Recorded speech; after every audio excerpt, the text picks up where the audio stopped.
வணக்கம் நண்பர்களே. இன்று நாம் பார்க்க போகும் விஷயம் முன்னாள் முதலமைச்சர் ஜெயலலிதா உடல் நலக்கட்டுப்பாட்டுக்கு பிறகு 9 ஆண்டுகள் கடந்தும் ஏஐஏடிஎம்கே விற்கு நேர்ந்த சவால்களும் அதன் எதிர்கால மாற்றங்களும். ஜெயலலிதா ஆட்சியில் ஏஐஏடிஎம்கே மிக வலுவான அரசியல் வழி கட்சி.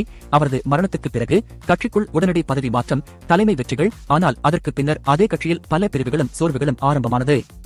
முன்னோக்கிய நிரம்பிய யூனிட்டியிடம் இன்ஸ்டெட் கட்சியில் மாறுபட்ட கருத்துவாதம், நம்பிக்கையின்மை, ஃபேக்ஷன் கான்ஃபிளிக்ஸ், இன்டர்னல் ஃபிரிக்ஷன்கள் அதிகரித்தன. சவால்கள், தோல்விகள். 2019 இன் லோக்சபா தேர்தல், 2021 தமிழ்நாடு சட்டமன்ற தேர்தல், மேலும் பல ஊராட்சி மற்றும் இடைத்தேர்தல்களில் ஏஐஏடிஎம்கே தொடர்ச்சியான தோல்விகள் கண்டு வருகிறது. கட்சி பிரிவுகள், ஒரு யூனிஃபைடு லீடர்ஷிப் இல்லாமல் பல குழுக்கள் கொண்ட இடஒற்றுமையற்ற நிலை. கூட்டணிகள் மாறுதல், எப்போதோ பிஜேபி உடன் கூட்டணி, பிறகு மேலும் நிலைப்பாடுகள். இது கட்சி கொள்கைகளில் எதிர்பாராத மாறுதல்களை ஏற்படுத்தியது. எதிர்காலம் 2026 தேர்தல் ஒருங்கிணைப்பு. 2026 தேர்தல் முன் ஏஐஏடிஎம்கே இன்று கடுமையான தேர்தல் பிரச்சாரத்திற்கு முகம் கொடுக்க பார்க்கப்படுகிறது. ஆனால் அமைதியான, கட்டுமானமான ஒருமைப்பாடு அரசியல் வேண்டிய காலம்.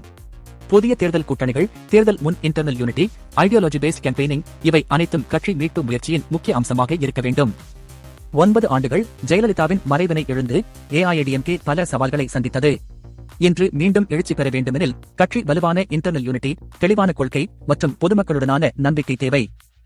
நீங்கள் நினைக்கிறீர்களா, ஏஐஏடிஎம்கே மீட்பு காண முடியுமா? கீழே உங்கள் கருத்துக்களை பகிருங்கள்.